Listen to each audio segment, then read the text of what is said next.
जैन धर्म प्रदान करने वाले पूज्य चारों दादा गुरुदेव श्री को चरणों में हमारी भावभीनी वंदना। परम पूज्य गणनायक श्री सुख सागर जी महाराज साहेब की पावन सी चरणों में हमारी भावभीनी वंदना। परम पूज्य आचार्य सम्राट श्रीमद कांति सागर श्री जी महाराज साहेब की पावन सी चरणों में हमारी भावभीनी वंदना। भवसागर से डूबती मैया को सहारा देने वाले मेरे श्रद्धा के केंद्र परम पूज्य गुरुदेव गच्छाधिपति आचार्य भगवंत श्रीमद जिनमणि प्रभु श्री जी महाराज साहिब की पावन सी चरणों में हमारी भावभीनी वंदना। जिसके भीतर में कसाई भाव कम हुआ हो, खत्म हुआ हो, 3 दिन की हम समीक्षा करें कि मेरे 3 दिन कैसे बीते। जिसके अच्छे बीते वो मुस्कुरा रहे हैं और जिसके अच्छे नहीं बीते वो अच्छे बिताने की कोशिश कर रहे हैं। और ऐसे भी व्यक्ति है जो न हंसते हैं ना पछतावा करें, ऐसे ही जीते। इसका मतलब उसे प्रयोजनों का दिनों का महत्व समझ नहीं है, लेकिन दिनचर्या तो बदली है। जो रोज मंदिर नहीं जाते वो आज प्रयोजनों के दिनों में मंदिर भी जाते हैं, प्रवचन भी सुनते हैं, भक्तिमन भी करते हैं।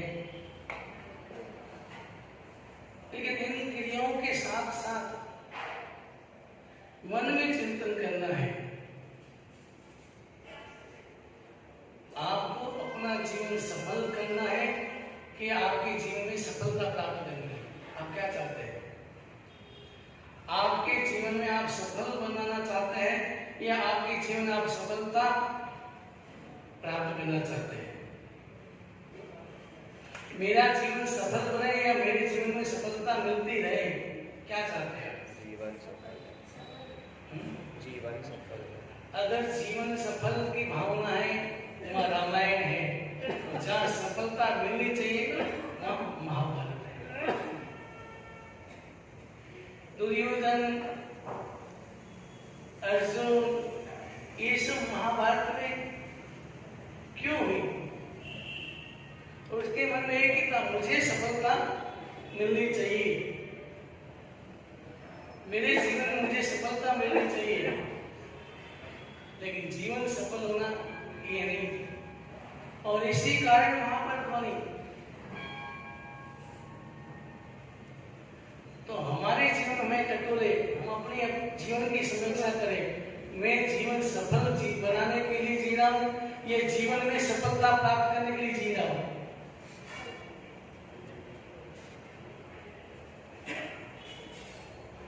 सफल बनाना ये आत्मा का विस्तार है और सफलता प्राप्त करना ये बुद्धि का काम। बुद्धि से व्यक्ति सफलता प्राप्त कर लेता है। सफलता प्राप्त करने के लिए बुद्धि लगाता है कि मैं ये करूंगा, ऐसा करूंगा, मुझे सफलता मिल जाएगी। लेकिन जीवन सफल नहीं होगा। बुद्धि से आप क्या प्राप्त कर सकते हैं? बाहर का वैभव प्राप्त कर सकते हैं, लेकिन जीवन सफल नहीं हो सकता। इसलिए परमात्मा महावीर का सिद्धांत है कि व्यक्ति को जीवन सफल बनाने के लिए मनुष्य जन्म मिला है। व्यक्ति को जीवन सफल बनाने के लिए मनुष्य जन्म मिला है। इस मनुष्य जन्म प्राप्त करके व्यक्ति जीवन सफल बना सकता है। और सफलता प्राप्त करने के लिए हर जन्म में व्यक्ति प्रयत्न करता है। एक तेज का व्यक्ति भी, जानवर भी अपनी सफलता प्राप्त करने के लिए, यानी अपना आहार प्राप्त करने के लिए वो चलता है, मेहनत करता है, पुरुषार्थ करता है, वहां तक पहुंचता है, घूमता है। घूमता है, क्यों घूमता है? उनको खाने का मिलता है। तो हमने हर जगह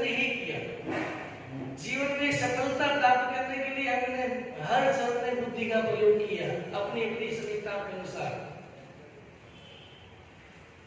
तेज पुरुषार्थ कर सकता है, सफलता प्राप्त कर सकता है चल करके, पुरुषार्थ करके, लेकिन जीवन सफल नहीं कर सकता। जीवन सफल करने के लिए हमें मनुष्य जन्म मिला है, और मनुष्य जीवन में अगर जीवन सफल करना है तो क्या करना पड़ेगा? नंबर 1, अहंकार को छोड़ना पड़ेगा। आप अहंकार को महत्व दोगे या नहीं, संबंधों को महत्व देते हो?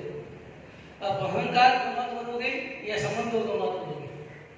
किसको महत्व देना है? अहंकार के कारण संबंध टूट रहे हैं, संबंध बिछड़ रहे हैं। अहंकार के कारण परिवार बिखरता है, संबंध टूटते हैं। तो आप संबंधों की सुरक्षा करेंगे कि अहंकार की सुरक्षा करेंगे? वर्तमान में हम संबंधों को महत्व कम देते हैं, अहंकार को, ईगो को महत्व ज्यादा दे रहे हैं, और इसी कारण कोई भी किसी न किसी तरह से हमारे जीवन में महाभारत चालू रहती है। हमारे जीवन में किसी न किसी अंश में महाभारत चालू रहती है, क्योंकि हम अहंकार को पसंद करते हैं। हम अहंकार में जीते, बस मैं हूं, जो मैं कहूं वैसा ही होना चाहिए, जैसा मैं चाहूं वैसा ही होना चाहिए। जो व्यक्ति अहंकार आ जाता है,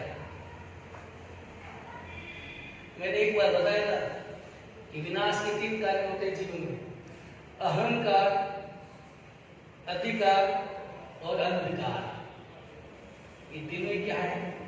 विनाश के कार्य। अहंकार आ गया, मैं जो कहूं वही होना चाहिए, और अहंकार के साथ साथ आग्रह भी आ गया, मुझे वही चाहिए। जैसे मैंने उसने बताया, मुझे चाय, गरम चाय चाहिए, ये तो अपेक्षा है, अपेक्षा हर व्यक्ति रखता है, लेकिन मुझे हर हालत में गरम पानी चाहिए, ये क्या हो गया? आग्रह हो गया। अहंकार के साथ आग्रह जुड़ जाता है, और दोनों ही जुड़ जाते हैं, अहंकार और आग्रह, तो महाभारत पैदा हो जाती है। घर में महाभारत चालू हो जाती है। दुर्योधन के मन में अहंकार भी था, आग्रह भी था। कृष्ण को भगवान मिलने गए कि तुम एक जमीन का टुकड़ा दे दो, ये युद्ध टल सकता है, मैं टाल दूंगा, लेकिन आग्रह था, मैं एक सुई की नोक जितनी जमीन नहीं दूंगा। परिणाम क्या है? उसकी पत्नी सब जगह, उसकी पत्नी ने, भानुमति ने दुर्योधन को कहा भी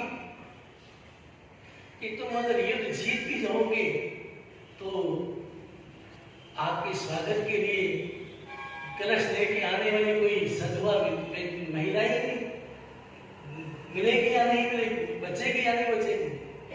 बचेगी। सधवा महिला के मतलब स्वागत महिला कोई रहेगी कलश लेके आने के लिए? क्यों? ऐसा समझा कि युद्ध के मैदान में जब आदमी मर जाएंगे, सब मर रहे हैं, तो आदमी मर जाएंगे, महिला क्या हो जाएगी? सौभाग्यवती खड़ी रहेगी। तो कलश लेके कौन आती है?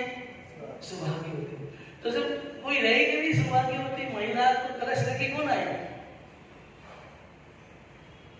और अब तुम्हारे भाई भी चले गए, तुम्हारा बहन भी चला गया, सब चले गए, अब तुम मिले और विजय प्राप्त करके क्या करोगे?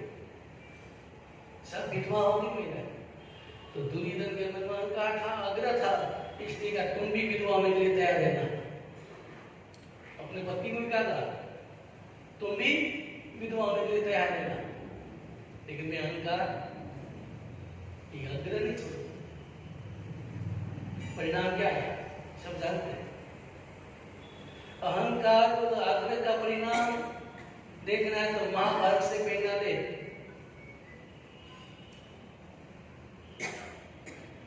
तो हमारे जीवन में भी, हमारे घर में भी महाभारत ना हो। अगर आप रामायण का प्रेम देखना चाहते हो तो जीवन सफल बनाने के लिए प्रयत्न करो। महाभारत रामायण हो जाएगी, घर में रामायण चलेगी। अगर जीवन सफल बनाने के लिए व्यक्ति अहंकार नहीं करेगा, आग्रह नहीं करेगा, वो जीवन सफल करने के लिए अपने भीतर में सहज भाव पैदा करेगा, ना कसाई करेगा, ना अहंकार करेगा, न राग करेगा, न द्वेष करेगा।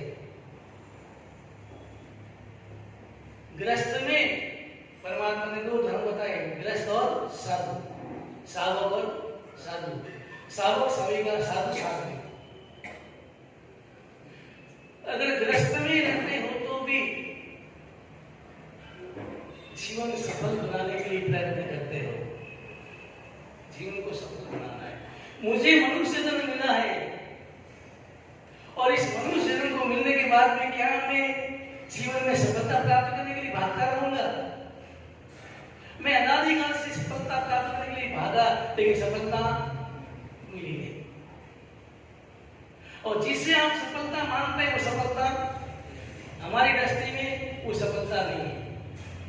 आपने सही माना कि मैंने प्रयत्न किया और मैंने 4 दुकानें बना दी, मेरे को सफलता मिल गई। ये सफलता ज्ञानियों की दृष्टि में, हमारी दृष्टि में ये सफलता नहीं है।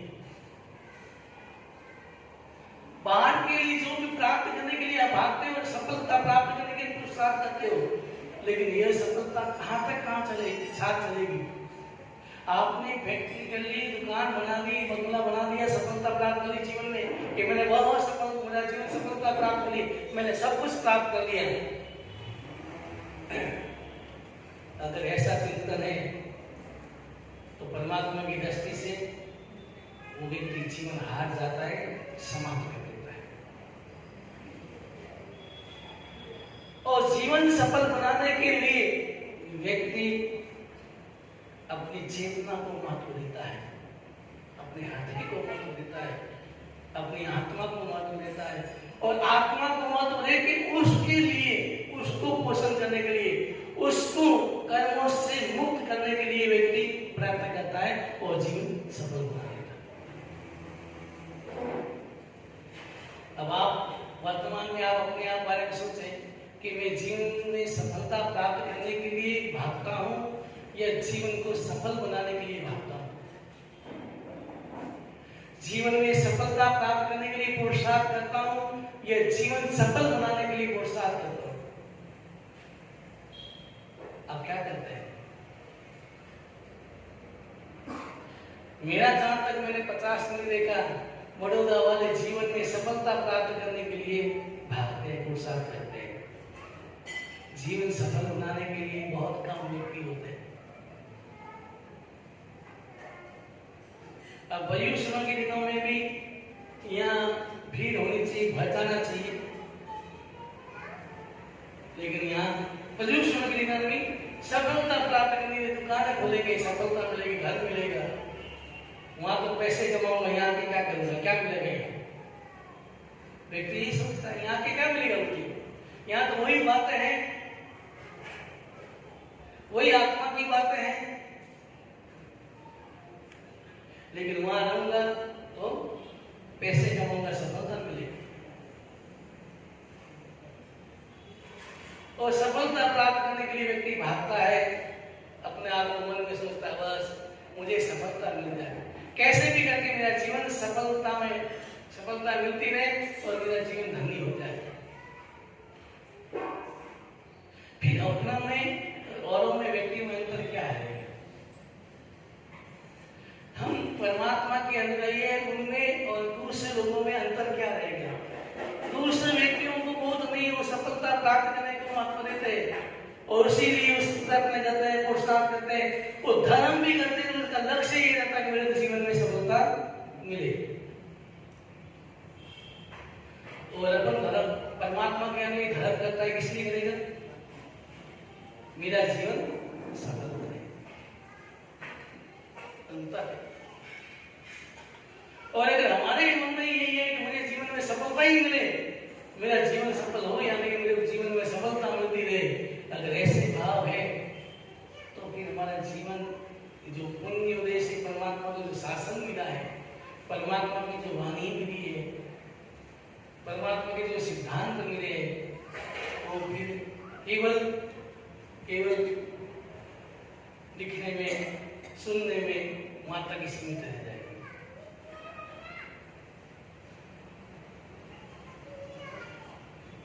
अगर कोई व्यक्ति दीक्षा नहीं ले सकता तो ग्रस्त में भी रह के जीवन सफल बनाने के लिए प्रयत्न कर सकता है। और सफल, बिल्कुल सफल ही बनाना है कि नहीं, मुझे जीवन को सफल ही बनाना है, तो ये ले लो। एक व्यक्ति आए कि मुझे हमारा सब जीवन में शांति चाहिए, मुझे शांति चाहिए, मैंने कहा हमेशा के लिए, सदा सदा के लिए। उसने कहा हाँ, मेरा सदा सदा के लिए शांति, टेंशन मुक्त होना, हमेशा के लिए सदा सदा की शांति चाहिए। मैंने कहा ये ले ले, सदा सदा के लिए शांति। कोई जीवन में टेंशन, आपको चाहिए शांति, हमेशा के लिए शांति चाहिए तो ले लो। बोलते जरूर है कि मेरा शांति मिल जाए जीवन में, लेकिन अशांत बना क्यों, किस कारण से बना, जीवन में अशांति आई क्यों? तुमने खुद ने आमंत्रण दिया,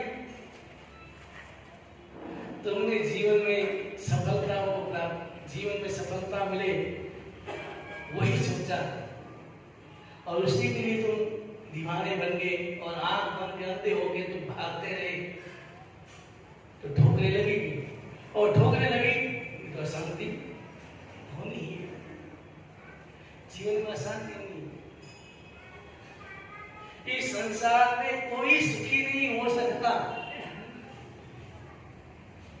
किसी के पास पैसे है तो संतान नहीं है, किसी के पास संतान है तो संतान आज्ञाकारी नहीं है, गालियां देता है, मारता है, पीटता है। और संतान अच्छी है तो शरीर स्वस्थ नहीं है, शरीर में बीमारी है, कोई खा नहीं सकते, पी नहीं सकते। कोई व्यक्ति पैसे पर रोता है, कोई संतान पर रोता है, कोई शरीर के लिए रोता है। इस संसार में कोई, हर व्यक्ति किसी कारण से रोता ही रहता है। ऐसा एक भी व्यक्ति नहीं है जिसको संपूर्ण रूप से सुख है, वो संपूर्ण रूप से सुखी है। ऐसा संसार में एक भी व्यक्ति नहीं मिलेगा।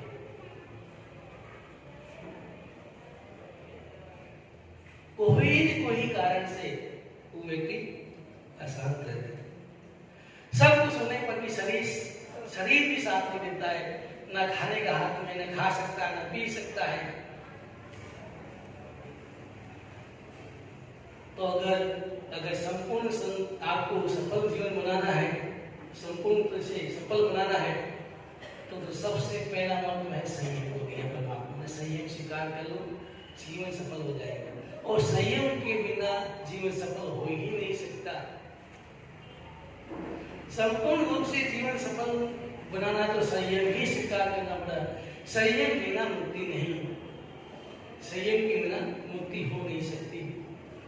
लेकिन कम से कम ग्रस्त में रहकर भी अगर महत्व सफलता को दिया या सफल जीवन बनाने को दिया, तो भी व्यक्ति काफी आगे बढ़ जाएगा। संसार में रहते हुए भी मन में भाव, मुझे मेरा जीवन सफल बनाना है, तो सफल बनाने के लिए सबसे पहले कसाई भावों को, अहंकार को दूर करो, अहंकार को आग्रह कर समाप्त करो, तो ही हमारा जीवन सफलता की ओर आगे बढ़े, सफल बनेगा जीवन। और सफलता के लिए हम अगर अहंकार और अधिकार आ जाता है तो फिर व्यक्ति अंधा हो जाता है, छाती फूल जाती है, बस मैं ही हूँ। कभी देखना राजनेता जब तक चुनाव नहीं होता है तो कितना नंबर बन के आता है आपके पास, हाँ सा ऐसा बढ़िया आपके आप जो के सही है ऐसा कर ऐसे करूंगा वो इतना भाषण देते लंबे चौड़े। एक व्यक्ति ने राजनेता ने अहिंसा का मावी जयंती थी, जोरदार अहिंसा के ऊपर भाषण दिया, जोरदार दिया और पसीना आ गया, पसीना पहुंचने के लिए रुमाल निकाला, भूल गया था उसके अंदर मैंने अंडे रखे थे बांधे थे, जो निकाला रुमाल और अंडे नीचे गिरे। भूलना अहिंसा के ऊपर, अच्छा इतना शानदार अहिंसा के ऊपर बोला, लेकिन जेब में क्या थे, जेब में अंडे थे, तो व्यक्ति मुंह से अहिंसा कर दिया। तो राजनेता भी जब तक आपको जरूरत है तब तक कहेगा बना दो, और राजनेता बनने के बाद अधिकार आ जाता है, और अधिकार आने के बाद क्या आपके पास आता है, उसमें आता है कभी नहीं आएगा, उसको अधिकार मिल गया बस, अब मैं जो करूंगा वैसे ही होना चाहिए, दूसरों से क्या लेना हमसे, जो मुझे करना हो। और इसलिए भारत में इस तरह के राजनीति आते नहीं, राजनेता आते जो जनता का सुख दुख बाद अधिकार मिलने के बाद भूल जाते, उसी कारण देश पीछे जा रहा है। केवल भाषण देना अलग चीज है। एक कुत्ते ने नेता को काटा, तो पास में बैठे कुत्ते ने बोला, मूर्ख, गुस्से में भी ख्याल किया कर, किसे काटा जरा देख लिया कर, तो जल्दी जा अस्पताल, इंजेक्शन लगा, नहीं तो बेमौत मारा जाएगा, भौंकने की जगह भाषण देना सीख जाएगा। जो व्यक्ति इस तरह का जीवन जीता है दोहरा, उसके लिए व्यंग इस तरह से व्यंग कर सकते। हमारे ऊपर भी व्यंग करते हैं लोग कि मेरा साहब बोलते बहुत है, ऐसा बनो वो करो।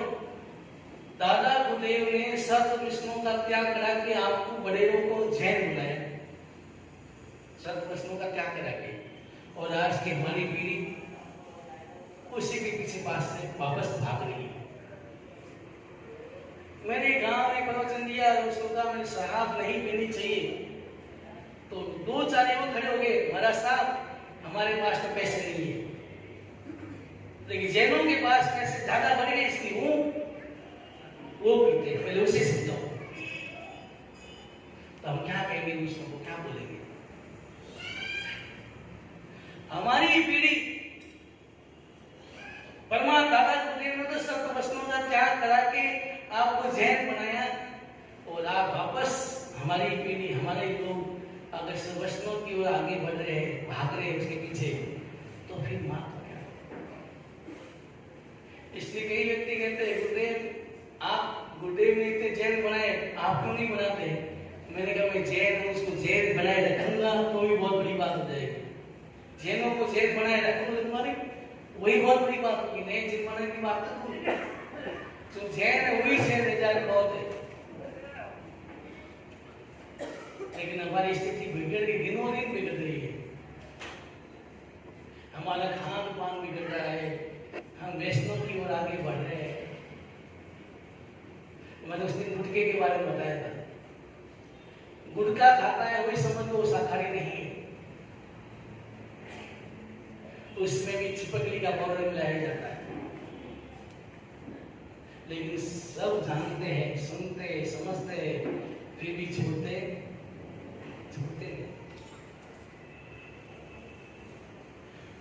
मनुष्य क्या नहीं कर सकता, चाहे तो सब कुछ कर सकता है। कई व्यक्ति मैंने देखे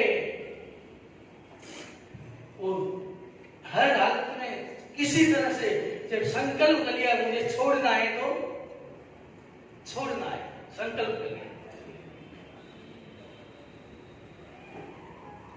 उपरोधी काका की बात नहीं आता है, वाली इतना गया क्या छोड़ना है, दुर्गंध सुना, मुझे क्रोध बहुत आता है, लोग मुझे क्रोधी काका कहते हैं, तो गुरुदेव ने कहा क्रोध छोड़ दो, दादा के चरणों में चढ़ा दो, और उसने संकल्प कर लिया और क्रोध छोड़ के गया घर। भतीजी को मालूम पड़ा कि काका क्रोध छोड़ के आए, छोड़ गए, उसकी परीक्षा लेनी चाहिए। तो पुराने जमाने में यात्रा करके आते तो काम का भोजन कराते, रिश्तेदारों को जिम्माते या सामने वसूल भी करते, रिश्तेदारों को जिम्माते, सारे रिश्तेदारों को आमंत्रण दिया लेकिन काका को नहीं दिया। काकी ने बोला, देखा आपके भतीजी ने पूरे गांव को आमंत्रण दिया, अपना आपको। काका ने कहा, ढोल पगली, आमंत्रण तो पराये को दिया जाता है, घर वालों को थोड़ी दिया जाता है। और काका चले गए। पति ने सोचा एक परीक्षा में पास हो गया, दूसरी परीक्षा सब आते हैं, जय जगन्नाथ जय जगन्नाथ जय जगन्नाथ, जो काका है वो फेल गया। काकी ने देखा बिना बुलाए, अब देखो अपमान करता है, मुंह फेर लिया। काका ने संकल्प कर लिया था, क्रोध नहीं करूंगा, दिल से छोड़ दिया था। तो उसने कहा, पगली स्वागत तो पराया को किया जाता है, घर वालों को थोड़ी किया जाता है। चले गए अंदर, खाना खाने बैठे, सबको पुरस्कारी करे, काका के थाली एक पत्थर डाल दिया। अब काकी को आया गुस्सा, खाओ पत्थर। लेकिन चिंतन बदल गया काका का, हृदय से बदल गया। तो काका ने क्या चिंतन किया, और ये पत्थर डाल के हमें प्रेरणा दे रहा है कि तुम उठो, तुम घर वाले हो, तुम पहले पुरस्कारी करो, उसके बाद खाना खाओ। इसलिए मैंने प्रेरणा दी। वो काका उठ गए, पुरस्कारी करने लगे। और जब ये देखा, भतीजा चरणों में झुक गया कि वास्तव में काका ने क्रोध छोड़ दिया। संकल्प होना चाहिए। लेकिन मेरे हिसाब से बड़ौदा वाले में एक ही ऐसा युवक नहीं होगा जो बाजार में जाके या घर पर महंगी क्या पिया जाता, क्या नाम नहीं आता है, दारू को क्या कहते हैं, महंगी दारू, महंगे शराब, विक्सी क्या बोलते हैं। बड़ौदा में एक नहीं होगा ऐसा ही है, क्योंकि हम सब भदोही के हैं, लोअर भदोही के ज्यादातर सासर वाले भी है, लेकिन लोअर भदोही के ज्यादा है। और लोअर भदोही के संस्कार इतनी रिक्शाई हुई, गर्व है। आज वर्तमान में खतरस में 165 साधु साधी भदोही लोअर के हैं। कितने? 165। और पहले हुए वाले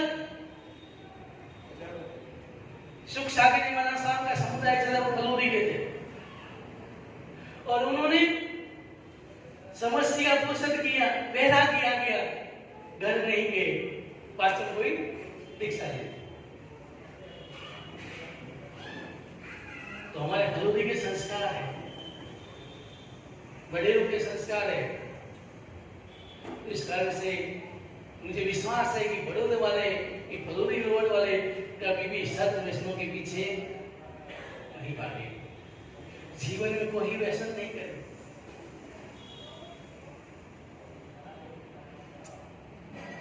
तो जीवन को सफल बनाने के लिए बहुत प्रयत्न करना पड़ता है, बहुत तपना पड़ता है, बहुत कुछ छोड़ना पड़ता है, तब कहीं जाके हमने जीवन सफल बनाने के लिए संसार का त्याग किया है, सब कुछ छोड़ा है, शरीर के सुख दुख को, शरीर का पोषण सबका हमने त्याग कर दिया है। तब कहीं जाके जीवन सफल के लिए हम प्रयत्न करते हैं, तो आज नहीं तो कल मेरा जीवन सफल होगा। तो जीवन में सफलता प्राप्त करने के लिए नहीं, जीवन सफल बनाने के लिए प्रयत्न करना है। और इसीलिए पर्युषण महापर्व है कि व्यक्ति जीवन सफल बनाने के लिए प्रयत्न करे। और हम 8 दिन में फिर भी प्रयत्न करते हैं कि मंदिर भी जाते हैं, पूजा भी करते हैं, प्रवचन भी सुनते हैं, प्रतिदिन भी करते हैं 8 दिन। उसके बाद में जीवन में सफलता प्राप्त करने में पीछे लग जाते वापस, कि बस जीवन सफल हो गया। और कई व्यक्ति जैसे होते हैं, एक समस्या के दिन मुंह दिखता है, उनका चेहरा दिखता है, बस समस्या का प्रतिबंध कर लिया, जीवन सफल हो गया, सारे पाप एक साथ। कई व्यक्ति कहते हैं महाराज रोज प्रतिबंध क्यों करना, एक बार कर लिया बस खत्म, सारे पाप हो जाते। कई लोग कहते हैं ऐसे कि महाराज रोज में प्रतिगुण क्या मतलब, साल में एक कर लिया सारे पाप धुल गए। मैंने कहा नाक पर मक्खी बैठ जाए तो क्या करेगा, तो उड़ाऊंगा। दूसरी बार बैठ जाए तो उड़ाऊंगा, तीसरी बार बैठ जाए उड़ाऊंगा। मैं बार बार क्या उड़ाना, नाक ही काट दे, नाक ही काट दे, बार बार क्या उड़ाना। लेकिन प्रतिगुण के विषय में अरे भाई रोज पाप होता है तो अगर रोज धुल गया, अगर रोज 2 दिन में एक बार कपड़ा धो लिया तो कपड़ा जल्दी साफ होगा। अगर साल भर का कपड़ा होगा तो अगर पहनते रहेंगे तो साफ हो जाएगा। एक साल कितना ही साबुन लोगों साफ हो जाएगा।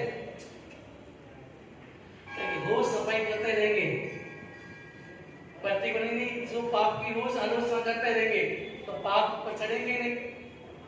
एक व्यक्ति कर्जा लेता है, 10 रुपए लेता है, 100 रुपए ले वापस दे देता है, पी लेता है, और कर्जा लेता रहता चुकाता नहीं है, और एक साथ कर्जा चढ़ जाता है करोड़ रुपये, तो फिर वो चुकाने में बहुत तकलीफ आती है, बहुत मेहनत लगती है, तो चुका नहीं पाता है।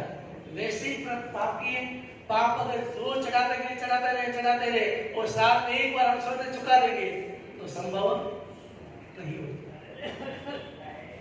उसके लिए रोज प्रतिगुण करता है, और नहीं तो कम से कम 840 का प्रतिगुण साल को करना ही चाहिए। अगर रोज नहीं कर सकते, आपकी मजबूरी है, तो कम से कम 840 का प्रतिगुण तो करना ही चाहिए, ताकि 15 दिन 8 दिन 15 दिन एक बार भाप सारे कि ज्यादा कर्जा नहीं चढ़े।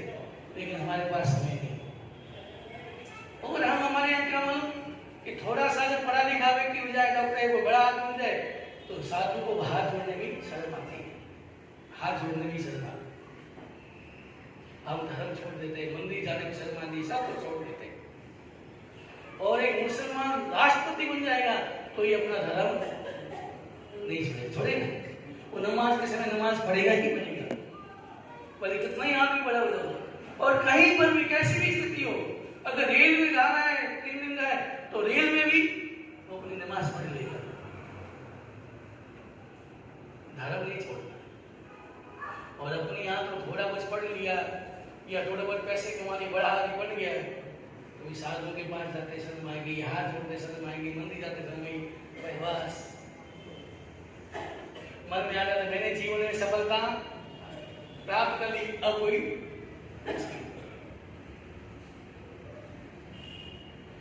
लेकिन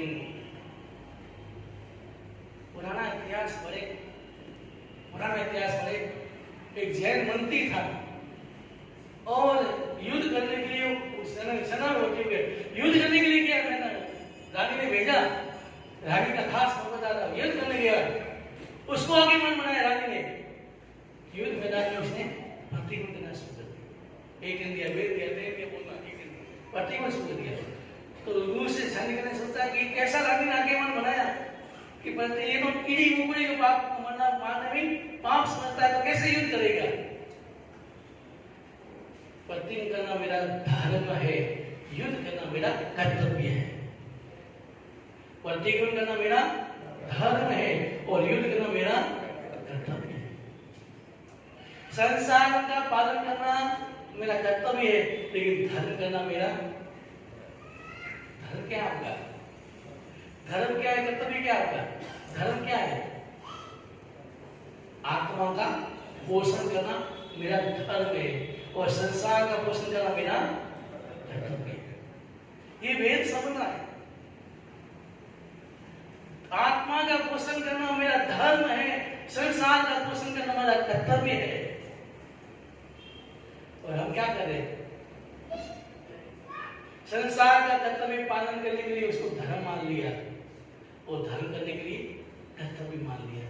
अब क्या करें, समझिए परिवेशन चलने जाना मेरा कर्तव्य है, जाना पड़े, नहीं तो लोग क्या कहेंगे। प्रतिज्ञा करना समझिएगा मेरा कर्तव्य है, कि जैन इसलिए कर्तव्य है मेरा, कर लेना पड़ता है। अगर धर्म को कर्तव्य मान लिया और संसार को धर्म मान लिया तो व्यक्ति कितना ही मनुष्य जन्म प्राप्त कर लेगा, कितना ही कुछ कर सब धर्म कर लेगा। ये मत सोच लेना कि मैंने धर्म में 50 करोड़ मंदिर बना दिए, हो कर लिया, मेरा जीवन सफल नहीं। मैंने रामचंद्र सिंह का एक बार व्याख्यान सुना था, किसी ने सुनाया था मुझे। तो वो क्या कह रहे थे, तब में बताई गधेड़ा छो गधेड़ा। क्या मैं तुम्हें समझ लिया कि मैंने मंदिर गुजराती में मंदिर बना लिए, धर्मशाला बनानी हो कर लिया, मेरा जीवन सफल हो गया। ज्यां સુધી સંયમ ન લેવાય ત્યાં સુધી तेरा तुम्हारा जीवन सफल न था। जब तक संयम नहीं लोगे तब तक जीवन सफल नहीं हो सकता। दान करने से, मंदिर बनाने से ये समझना मेरा कर्तव्य पूरा हो गया, मेरा जीवन सफल हो गया, ये भ्रम है। जीवन को सफल करने के लिए तपना पड़ता है, तपना पड़ता है। जिस तरह आप संसार के क्षेत्र में भी आपको मेहनत करनी पड़ती है, पुरुषार्थ करना पड़ता, तपना पड़ता है और आप प्राप्त करते हैं। लेकिन वो प्राप्त किया वो आज आपका एकल पुरुष का भी हो सकता है, आज आप उसके मालिक एकल पुरुष से मालिक भी बन सकते हैं। लेकिन आत्मा के क्षेत्र में अगर आपने तप लिया और आत्मा के क्षेत्र में जो प्राप्त कर लिया वो भी दूसरा मालिक नहीं बन सकता। तो हमेशा आत्मा के पोषण को धर्म समझे, संसार के पोषण को कर्तव्य समझे और ऐसे समझ करके जीवन जिए तो भी आपका जीवन सफल हो सकता है। अब हम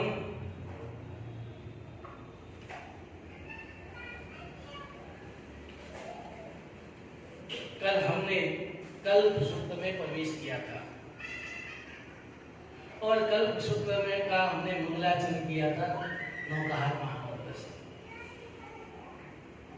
इस मंत्र की महिमा अगर समझ में आ जाए, इस मंत्र के प्रति श्रद्धा समझ में आ जाए, श्रद्धा हो जाए रोम रोम में, तो फिर आपके जीवन में कोई कठिनाई नहीं आएगी, आपके जीवन में किसी प्रकार की कोई अशांति नहीं होगी, कष्ट नहीं होगा।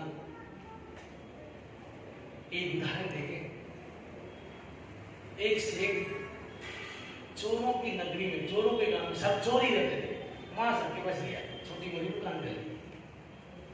चोरों ने सोचा बाहर जाना पड़ता है खरीदने के लिए, यहीं से लेना अच्छा है, चोरों ने वहीं से सामान लेने लगे दुकान।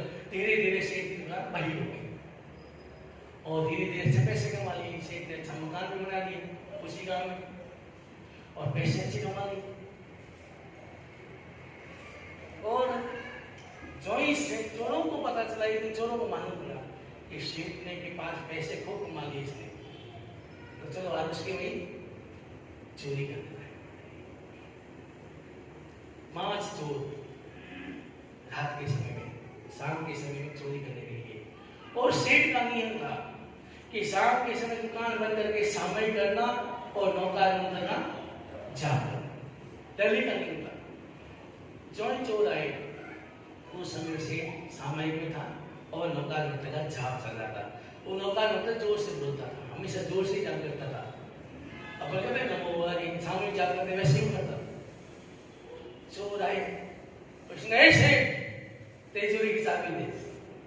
सेठ ने सुना, वो तो अपना नौकार मंत्र का जाप चालू हुआ। एक बार बोला, 2 बार बोला, धमकाया कराया, लेकिन सेठ नहीं परवाह नहीं की। वो अपने नौकार मंत्र चालू कर जोर जोर से नौकार मंत्र बोलता था। और चोरों ने सोचा कि अगर अपने घर का समय का मंत्र करा इसे जाप कराने दो, उसके बाद अपन उसे चाबी मांगेंगे। और सेठ तो अपने नौकार मंत्र जोर से जाप कर रहा है। चोर मार के अब कोई काम नहीं था, बैठे तो बैठे कानों में क्या पड़ा, नौकार मंत्र सुनते रहे। और चोर सुनते एक बार सुना, 2 बार सुना, 3 बार सुना, 5 बार सुना, 10 बार सुना, और चोरों को लगा ये मंत्र हमने पहले भी कहीं न कहीं सुना है। और चिंतन किया, गहरा चिंतन किया, और चिंतन करते 5 को ही जाति समझ गया हुआ। और पता चला अरे मैं पूर्व में हम तो साधु थे और हमने मन से संयम की विराधना की थी, केवल मन से। और इस जन्म में तो मैंने कितनी हत्याएं की, कितने लूटे, दूसरों को परेशान किया। तो अब मेरा जीवन का क्या होगा? इतनी मैंने हत्या की, इतने लूटा चोरियां की, अब मेरी आत्मा का क्या होगा? मन से इरादा कि हम यहाँ आए, यहाँ के हमने इतना और पाप बढ़ा दिया, पछतावा होने लगे, आंखों में आंसू बहने लगे, और पश्चाताप करते करते उन चोरों ने केवल ज्ञान प्राप्त, जो ही केवल ज्ञान प्राप्त कर लिया, अब भाषा बदल गई, केवलियों की भाषा अलग। और इधर सेठ नौकार नवाब चोरों का मन में थोड़ा द्वेष के भाव आए, ये मेरे वहां आए। और जब सेठ आगे गया, चोरों के पास गया, तो चोरों ने कहा, सेठ जी आप मेरे उपकारी, आप मेरे गुरु हो, अगर आप नौकार मंत्र का जोर से जाप नहीं करते तो हम सुनते नहीं, और सुनते नहीं तो जाति संज्ञान क्या सुनते मुझे भी। ये महामंत्र का प्रभाव है। लेकिन हम केवल परंपरा से मिले इस मंत्र को महत्व नहीं देते, भीतर में श्रद्धा नहीं है श्रद्धा? श्रद्धा है, कितना ही कुछ करो। मैं दिल्ली जा रहा हूँ, मैंने बार बताया सर, दिल्ली जा रहा था और एक झाड़ के वहां रुका, वो झाड़नी कहती है, महाराज वो नेता है तो झूठ हो गए, महाराज साहब ये मेरे पति है तो दारू पीता है, बेटा है दारू पीता है, गलत संगति में चला गया, ऐसा हो गया, घर में अशांति है, महाराज साहब कुछ मंत्र दो ताकि घर में शांति हो जाए।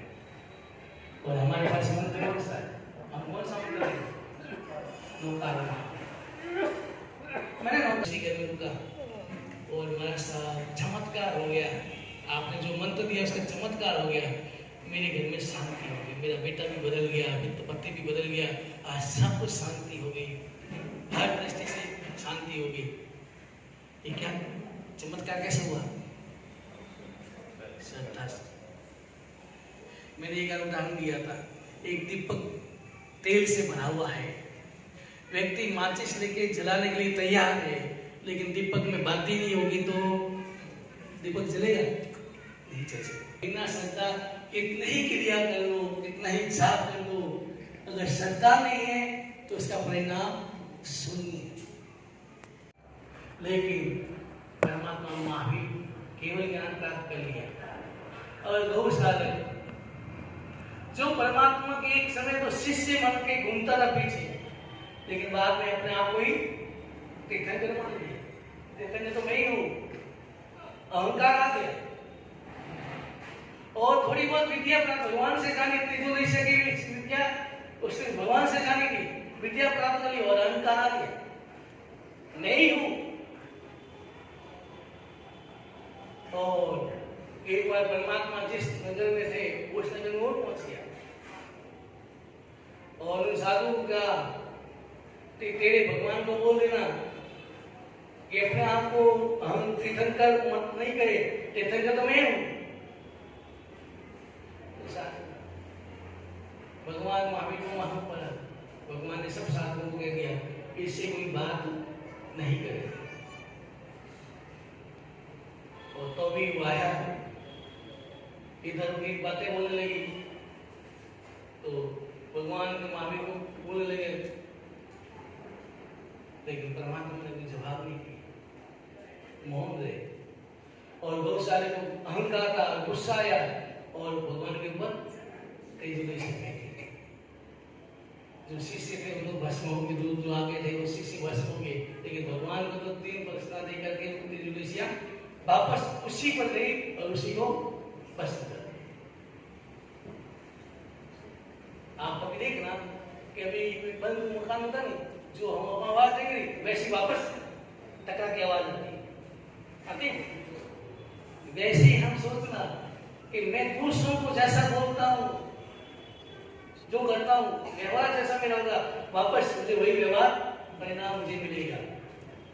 मैं अगर अच्छा करता हूँ तो मुझे अच्छा व्यवहार मिलेगा, और अगर मैं बुरा व्यवहार करता हूँ तो मुझे बुरा ही मिलेगा, टकरा के वही मिलेगा।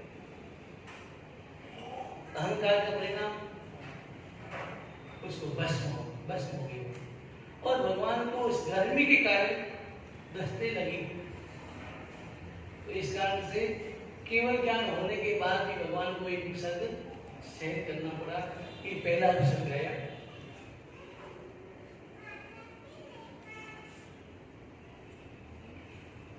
भगवान महावीर ने नीच गोत्र का उपासन, मालूम 27 भूमि में बताऊंगा, नीच गोत्र का उपासन किया, इसलिए परमात्मा का जी देवानंद ब्राह्मणी की कुक्षी में आए। लेकिन इंद्र महाराज के कहने से,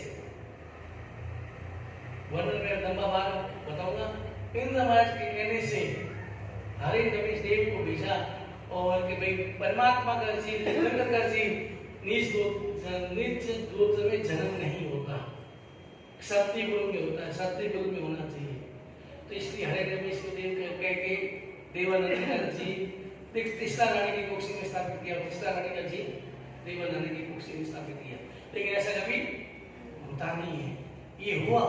इस तरह से ये भी एक तरह का स्त्री कभी तीर्थंकर नहीं बनती, लेकिन मल्लिनाथ भगवान स्त्री योनि में तीर्थंकर बने। क्यों बने? कि पूर्व भाव में माया की नृत्यों के साथ तो माया के इसलिए स्त्री बनना पड़ा। लेकिन मैं ये नहीं कहता हूँ कि आप इस माया के स्त्री कोई जरूरी नहीं है, लेकिन यहाँ ये बताता है कि जो माया करते हैं वो स्त्री, और पुरुष तो माया ज्यादा करते हैं। लेकिन एक स्त्री योनि में कभी तीर्थंकर नहीं बनते, लेकिन मल्लिनाथ भगवान बने, इसलिए ये अच्छा हुआ।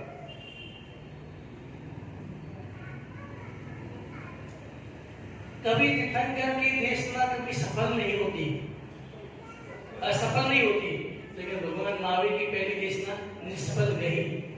क्यों गई? मनुष्य कोई नहीं था, देवी देवता थी, और देवी देवता जय जयकार कर सकते हैं, महिमा गा सकते हैं, लेकिन पछतान संयम नहीं गई। इस कारण से देशना निष्फल गई। ये विचार का अच्छा लगा। वासुदेव कभी मिलते नहीं है, लेकिन एक बार ऐसा हुआ कि नारद जी आए और द्रौपदी उस समय में अपने जो काम में अपने विचार बंदी या तो कहते हैं, तो द्रौपदी नारद जी का स्वागत नहीं किया और नारद जी को गुस्सा आ गया। तो वहां वो नारद जी सीधे उमड़गंज था नगरी में, राजधानी में कपिल वासुदेव रहता था, उसके पास पहुंच गए और घाट की खंड में कपिल वासुदेव रहता था। वहां पहुंच करके उसने कहा कि तुम्हारी स्त्रियां क्या है? अरे सुंदरता देखनी है तो हस्तिनापुर की रानी द्रौपदी की देखी। द्रौपदी की सुंदरता की महिमा कर प्रशंसा की खूब, और कपिल ने वासुदेव के मन में आ गया मुझे उसे प्राप्त करना है, और उसने देव की साधना की, और देव की सही अवस्था से वो द्रौपदी का अपहरण कर लिया। घाट के घर में पहुंच नहीं गए, लेकिन द्रौपदी सती थी। उसने कहा कि मुझे 6 महीने का समय दो, 6 महीने तक मैं विचार करूंगी, उसके बाद में निर्णय लूंगी। 6 महीने द्रौपदी सोचती थी कि 6 महीने के अंदर तो मुझे पांडव ढूंढते यहाँ आ ही जाएगी। पांडव श्री कृष्ण भगवान के पास गए कि ऐसी घटना होगी, द्रौपदी का अपहरण हो गया, कहाँ हुआ? तो कृष्ण भगवान हंसी मजाक में आ रहे, तुम 5 होके भी द्रौपदी की रक्षा नहीं कर सके। लेकिन बाद में समुद्र के मार्ग से कृष्ण भगवान वहां गए, युद्ध किया और द्रौपदी को छुड़ाया। लेकिन वास्तव वापस आते हुए संघनाश से, संघ के माध्यम से वासुदेव ने वो वार्तालाप की मिले। तो वासुदेव कभी वार्तालाप करते नहीं, मिलते नहीं, लेकिन ये घटना घटी, वासुदेव बात की मिले, ये भी एक तरह का अच्छे लगते। चंद्र सूर्य कभी मूल रूप में कभी आते नहीं, लेकिन भगवान महावीर की देशना में चंद्र सूर्य मूल देशों में आए। हरिवंश की कुलपति युगलिक कभी भी मर के नरक में नहीं जाते, ये नियम होता है। लेकिन इसी कारणवश युगलिक ने देवकी ने या कुछ ऐसी घटना घटी तो देव ने सोचा कि इनको मुझे नरक में मिलना, तो उसको स्थल से मांसाहारी करा देते थे, फिर मांसाहारी करने लगे, सब कुछ करने लगे और इस कारण से मर के युगलिक नरक में गए। युगलिक नरक में जाते नहीं। चावल का उत्पादन, इन चावल के ऊपर इंद्र होता है, पांव रख के बैठता है। चावल ने सोचा मेरे ऊपर पांव रखते, अहंकार आ गया, मेरे ऊपर पांव रखने वाले कौन, मैं भी जाता हूं उसे, अभी उसे हराता हूं। और इंद्र के सामने गया, अब इंद्र के सामने टिकेगा, इंद्र को आया गुस्सा, बरसले के पीछे भागे, अब वो घबरा गया कि अब क्या करूं, भागता भागता परमात्मा के शरण में। तो इंद्र ने कहा तुम परमात्मा का शरण पकड़ ले लिया, इसलिए मुझे तो नहीं तो आज तुम जीवित नहीं रहे। तो चावल कभी ऐसा उत्पाद करता नहीं है, लेकिन ये ऐसा हुआ, ये भी एक तरह का 108 का एक साथ मोक्ष दिलाना।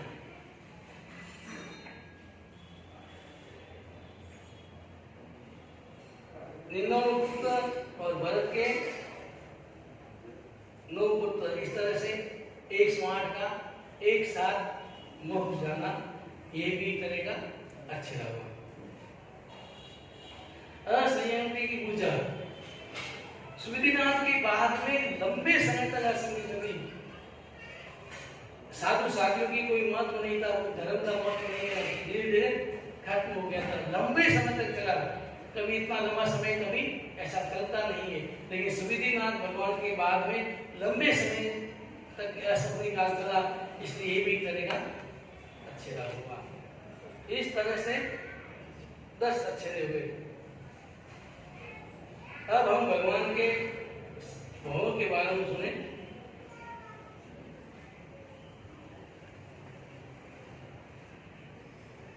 एक व्यक्ति केवली भगवान के पास गया और अपना कितने पूर्व भोग कितने हुए उसके बारे में प्रश्न किया और केवली भगवान 1 वर्ष तक लगातार बताते रहे। फिर उसने पूछा अब मेरा भोग अब कितना बाकी है? केवली भगवान ने कहा अभी समुद्र से 1 बूंद निकला, समुद्र तो बाकी है। इतने भोग। तो शिष्य ने पूछा कि भगवान के तो 27 भोग कैसे? तो गुरु ने कहा सम्यक प्राप्त करने के बाद भगवान की गिनती प्रारंभ होती है। जब तक सम्यक प्राप्त नहीं होता है तो कितने ही जन्म करता है उसकी गिनती नहीं होती है। उसने कहा समय तो क्या है? समय की परिभाषा क्या है? समय की परिभाषा क्या है? सही को सही कहना, घड़ी को घड़ी कहना, पैर को पैर ही मानना, ये क्या है? समय। पर भगवान महावीर ने समय को कैसे प्राप्त किया? इसी जम्मूद्वीप के पश्चिम महाविदेह में प्रतिष्ठानपुर नगर के राजा, उस नगरी में नैसार का नाम का व्यक्ति रहता था और राजा के आदेश से जंगल में जाता, लकड़ियां काटता, बेचता, अपना पेट भरण करता, अपना गुजारा चलाता। रोज का काम, जंगल में जाना, लकड़ियां काटना, बेचना, अपना भरण पोषण करना। एक दिन घर से निकला, रोज जाता है घर से, तो घर से जाता है पानी और अपना भाता, सोगरा, छाछ, जो भी होती वो लेके जाता और जब कुपे में भूख लगती वहीं पर खा लेता। तो एक भाता लेके निकला है और लकड़ियां काटने के बाद सोचा कि यार मैं अब चलो हाथ धो के खाना खाऊं। अचानक उसके मन में भाव जगे, आज अतिथि आ जाए उसको मैं पहले खिलाऊं, उसके बाद में खाऊं। ऐसे भाव आए।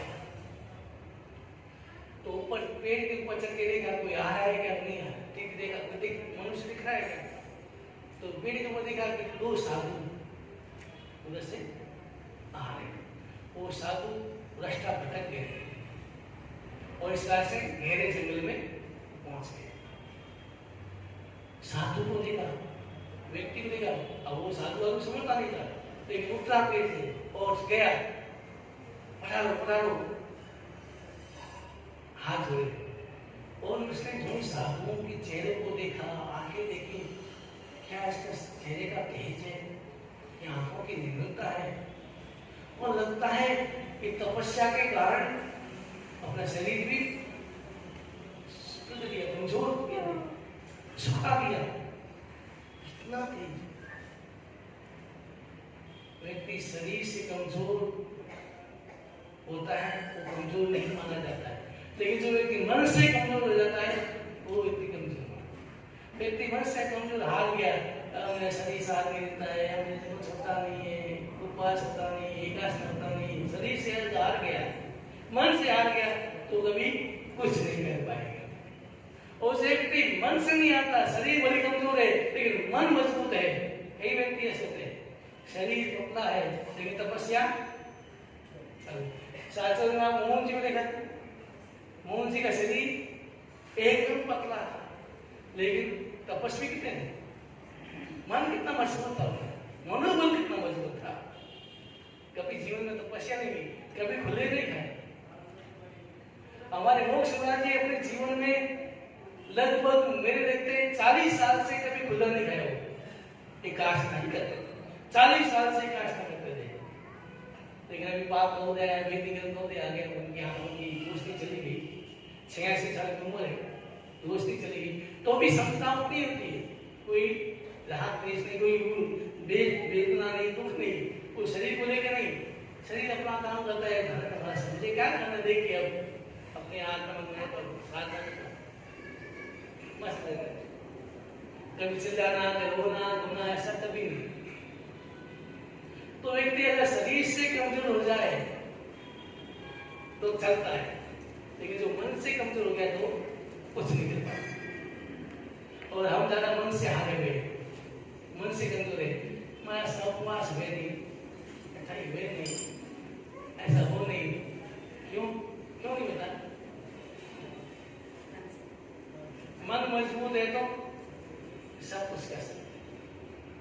तो मेरे सामने साधु को देखा और देख के प्रभावित हुआ, इसका चेहरा देखा, तेज देखा, और भाव, आज तो मेरा जीवन धर्मी हो गया, आज तो मेरे जीवन में सोने का सूरज उग गया।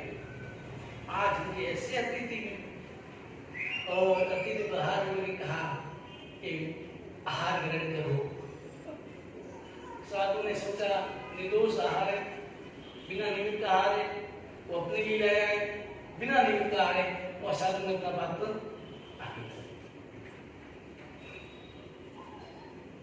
एक बार एक मुनि हाथ घुस गए और एक व्यक्ति ने उल्लास, इतना उल्लास था, और घी बेरा था, और भाव इतने बढ़े थे, मुनिराज ज्ञानी थे, इसलिए उन्होंने रोका नहीं, सोचा कि और भाव बढ़ जाए, थोड़ा और नुकसान कर ले, और भाव बढ़ जाए तो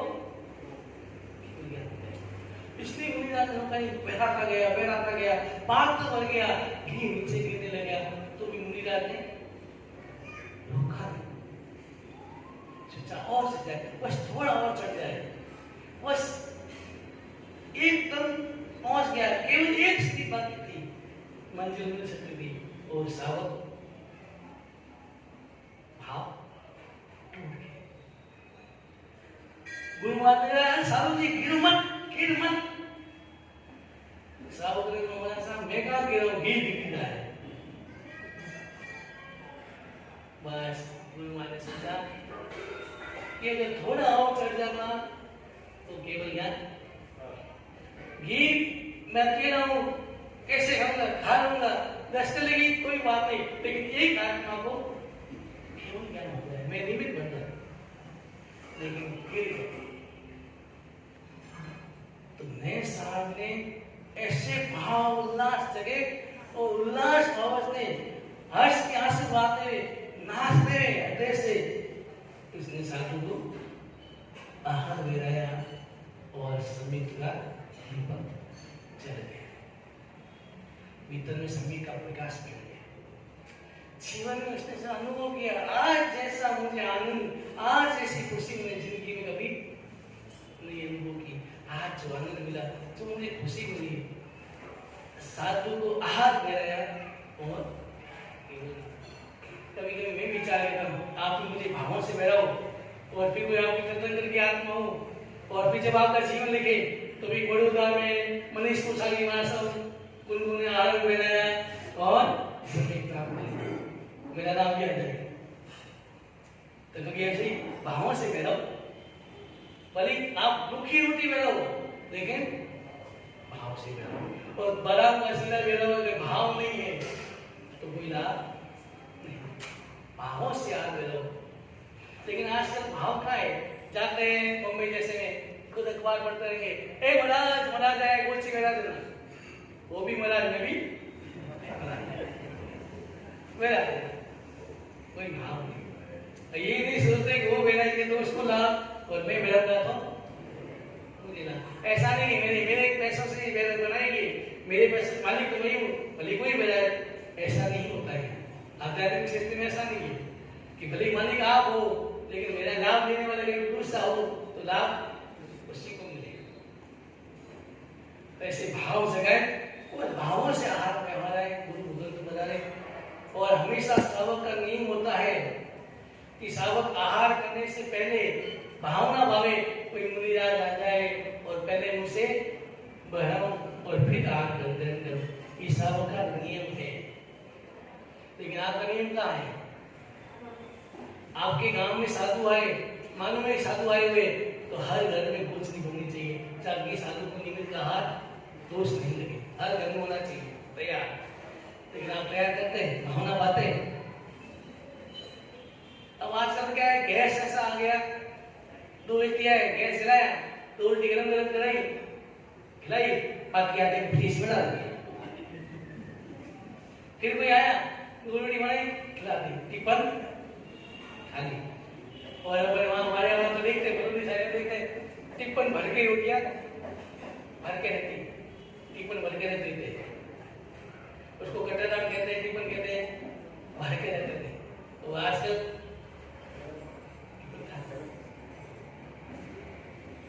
और साइंस कहती है, वैद्य कहते हैं, जितना गर्म खाओगे उतना पाचन क्रिया कमजोर बन जाती, कमजोर होती। और ठंडी रोटी खाओगे जल्दी पचेगी, ये नियम है। पर अपन उल्टा करते हैं। एक साथ पूछ ली क्या है, गुरु ने कहा कि दे जलेबी होने दे, रोटी को दे दे, जलेबी बनेगी तब खा लेंगे। उसी से सब क्या गुरु महाराज के पास चमत्कार है, रोटी को जलेबी बना दे। कोई बैठ गया, सोचा कब जलेबी बनेगी, कब जलेबी बनाऊंगा। और जब 2 घंटा बीत गए तब गुरु ने कहा कि चलो रोटी जलेबी बनेगी। उसी से दौड़ा देगा, रोटी ही बड़ी जलेबी का। तो गुरु महाराज ने कहा इसका मतलब ये नहीं कि भूख लगेगी तो रोटी भी मीठी लगेगी। तो ठंडी रोटी जितनी पाचन होती है, जितनी रूखी रोटी पचती है, उतनी घी नहीं पचा जाती। अपनी अनुगाना, एक गिलास से पराठा गिला करना, एक गिलास रूखी रोटी गिला डालना, पहले कौन सी रोटी गिलेगी? रूखी रोटी गल जाएगी, पराठा। वैसे ही शरीर में रूखी रोटी खाओगे तो पच जाएगी। इसलिए हमारे यहाँ कहते हैं कि पहली रोटी रूखी खाओ, एक अमृत लाभ लो, अमृत लाभ। ये अमृत लाभ में कल्पना की है, लेकिन पहले रूखी खाओगे तो अनुभव होगा कि आप मेरे में रूखी रोटी कैसे खाते हैं। पहली रोटी रूखी खानी चाहिए। और जितना अगर रूखा और ठंडा खाओगे उतना पाचन क्रिया सक्रिय रहेगी, और जितना गर्म खाओगे उतनी पाचन क्रिया कमजोर होगी। ये बोले डॉक्टर को पूछ लो, चाहे वैद्य को पूछ लो, हमको गर्म देना चाहिए। आए रोटी बनानी, अब साधु गांव में है, कभी भी किसी घर में जा सकते हैं, लेकिन अगर बिना कहे जाए तो वहाँ क्या मिलेगी? टिप्पण खाली रोज से नहीं मिलेगी। फिर भले घाघरा या कुछ साइड में मिल रहे, लेकिन रोज की तो भावनाएं। जब यहाँ लिखा है कि सावक भावना भाए, कि मेरे घर में पहले कुछ खाना खाने से पहले भावना भाए कि पहले कोई साधु मुनि आ जाए, मैं उसके अपने हाथों से बनाऊं, उसके बाद भोजन करूं। कभी ऐसे भाव भाई आप आते हैं? अगर भाव आते तो हर घर में वो चीजें आएंगी, हर घर में। ऐसा नहीं है, लेकिन यहाँ लिखा है नए साल ने आर भाव से मेरा समेत प्राप्त कर लिया। दूसरे भाव में देव बने, साधु बाहर गया वो देव बने, और तीसरे भाव में वहां से मापने क्षेत्र मरीचि के रूप में आदिनाथ के पुत्र भरत और भरत के पुत्र मरीचि के रूप में आए, और आदिनाथ भगवान की देशना सुनी, महराज भी आया, दीक्षा ली। दीक्षा ले तो ली, लेकिन दीक्षा के बाद सुनो साधु सिंह को देखा, गर्मी में गर्मी सहन करना, सर्दियों में सर्दी सहन करना, भूख को सहन करना, गर्मी को सहन करना, ये कष्ट। सोचा कि ये मेरे से कष्ट सहन नहीं होते, मैं क्या करूं? अगर छोड़ूंगा तो नाम बदनाम होगा, मेरा कुल का नाम बदनाम हो जाएगा, छोड़ूं कैसे? और सहन भी नहीं कर पा रहा, क्या करूं? तो उसने एक तीसरा रास्ता निकाला, और उसने तापसी दिशा ली। गाड़ी ले गया, तापसी खड़म धारण करना, छत्र धारण करना, और आदिनाथ समोसन के बाहर एक क्रिया बना के वही लगे। लेकिन परमात्मा के प्रति, परमात्मा की श्रद्धा के प्रति श्रद्धा उतनी होती थी, श्रद्धा में कोई अभाव नहीं आया, और इसलिए कोई भी आता उपदेश देता और समोसन में भेज देता। इस तरह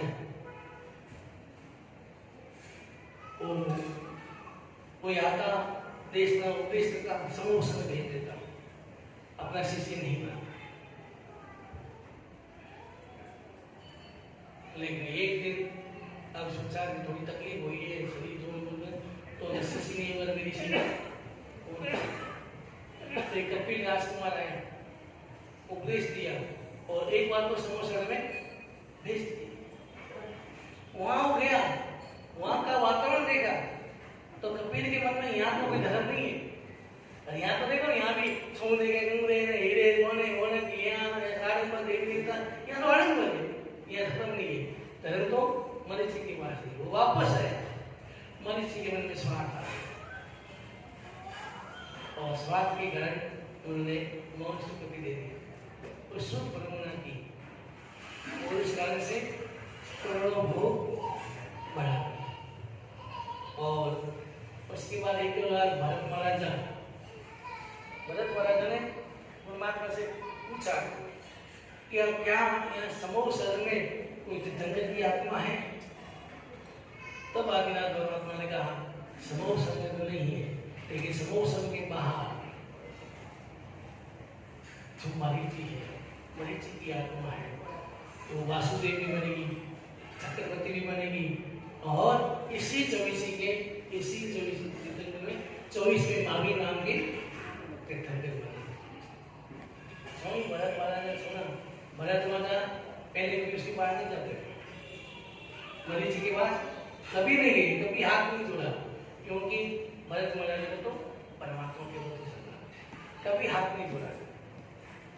इसलिए मैं हमेशा कहता हूँ, पुराने जमाने में साधु कैसे होते थे? मेरा शीश केवल 3 जगह झुकता है, देव, गुरु और धर्म। उसके अलावा मेरा शीश कहीं नहीं झुकता, कहीं नहीं झुकेगा। ऐसे साधु होते थे, कट्टर साधु होते थे। देव, गुरु, धर्म। देव हमारे कौन? अरिहंत सिंह। गुरु हमारे कौन?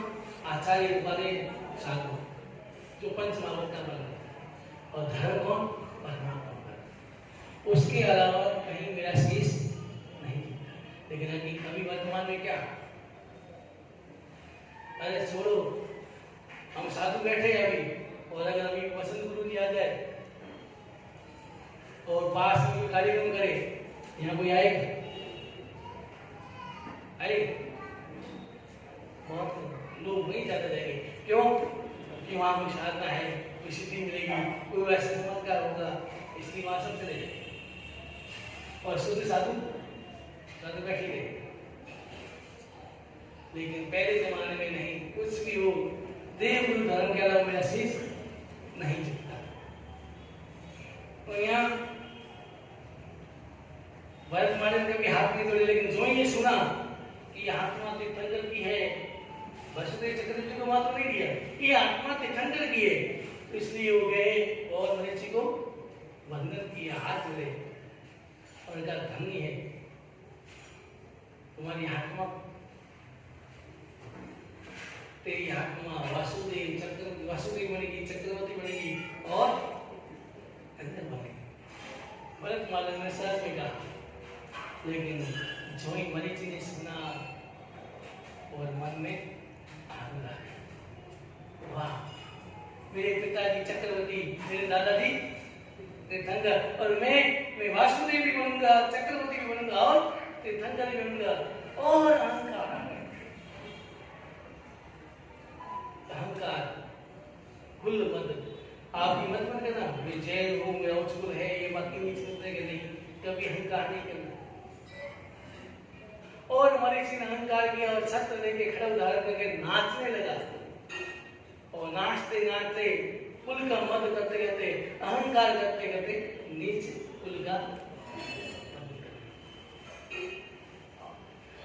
तो तीसरा भव मरीचि का, चौथे भव से 16वें भव तक ब्राह्मण के वहां जन्म हुआ, देवलोक में गए, वापस ब्राह्मण के वहां जन्म हुआ, देवलोक में गए।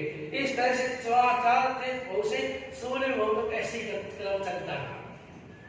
और 17वें भव में देव से चल करके राजती नगर की नगरी चित्तमंदी राजा राज्य करते थे, और त्रिवंद नाम की रानी और विशाख नंदी नाम का एक पुत्र था, और उसके छोटे भाई उसके विश्वभूति नाम का पुत्र था। विश्वभूति बड़ा हुआ, भगवान का माविका जी किसमें है? विष्णु, बड़े हुए, और राजा ने उसको एक उद्यान दिया, पुरुषोत्तम नाम का एक उद्यान दिया, और उस उद्यान में अपने रानी के साथ, अपनी पत्नी के साथ क्रीड़ा करते थे। लेकिन एक बार राजा के पुत्र विशाख ने, उसने सोचा कि हम तो राजा के पुत्र हैं, हमको ये उद्यान नहीं दिया, और उसको वो पिता के पास पहुंच गए। मन में ईर्ष्या भाव आ गया, ईर्ष्या फिर आग्रह फिर हट हो जाता है, वो ईर्ष्या हट का कारण करती है ईर्ष्या। और पिता के पास पहुंचे कि उद्यान तो मुझे ही चाहिए। पिता ने कहा भाई उसको दे दिया, मैं एक गाय कैसे मांगूंगा, कैसे मांगूंगा इसे, उसको दे दिया मैंने, नहीं हर हाल में मुझे उद्यान चाहिए। जिद किया, और पिता ने राजा ने सोचा क्या करे, तो विश्वभूति को युद्ध के बहाने उसको बाहर भेजा, और पीछे से उद्यान विशाखभूति को दे दिया, और वापस से विश्वभूति युद्ध करके आया, उद्यान में जाने लगे, चौकीदार ने रोक दिया कि ये उद्यान अब राजकुमार विशाखभूति की है, अब आप नहीं जा सकते। जो ये सुना, एक पल तो आक्रोश आया, क्रोध आया, और क्रोध में एक मुट्ठी पर पेड़ पर किया, सारे पपे पर नीचे गिरे, और कहा अभी भी मेरे शक्ति चाहिए, हर एक मुट्ठी में सबको ध्वस्त कर सकता हूँ। खुशी और संसार की आस्थापना का दूर हो गई। ये संसार आसान है, यहाँ सब स्वार्थ भरा हुआ है, कोई रिश्ते नाते नहीं है, सब स्वार्थ के ऊपर टिके हुए हैं। इसलिए अपन कहते हैं स्वार्थ वो संसार क्षेत्रीय अस्थिर चंचल का। सब जानते हैं, सब सुनते हैं, सब समझते हैं, लेकिन छोड़ते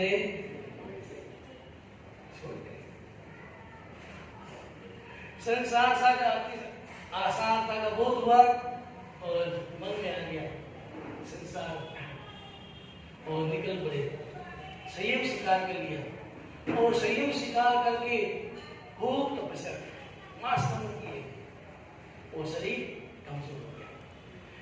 माछपन में तो शरीर कमजोर बहुत चीज आ रहे थे और किसी गाय की टक्कर होगी वो गिर गई और इधर विशाल अपनी जड़ों पर बैठा। उसने कहा अरे एक साल में कितने वर्ष बीते फिर भी उसकी बात याद आई। अरे विष्णुमूर्ति तेरा बल कहां चला गया?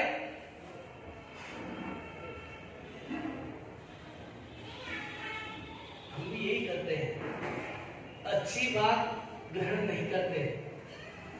हम दूसरों को बेवकूफ समझते हैं, बेवकूफ बनाने की कोशिश करते हैं और खुद बेवकूफ बनते हैं। एक बार क्या हुआ, एक जटासंध कर रहा, उसका बेटा वो थोड़ा एक आंख से काना था। अब एक आंख से काना तो कोई लड़की देखता नहीं, सब आस पास के गांवों को सबको मालूम बेटा काना है, तो जटासंध ने सोचा थोड़ा दूर चले जाओ, जहाँ मालूम नहीं कि मेरा बेटा काना, वहां चले जाए। तो जटासंध एक फोटो खिंचाया छापे वाला, एक आंख से उठा के एक आंख पूरी खुल गई, वो लेके गया दूसरे गांव दूर और वहां फोटो बताया बात की। तो अब उसने विचार किया तो मैं कहूँगा लड़की दिखाऊं तो ये कहे कि लड़का दिखाऊं तो गड़बड़ हो जाएगी। तो लड़की है कि नहीं कि आज ठीक है, अच्छी है, वो भी है, अच्छा बात पक्की। उसने बात पक्की कर ली,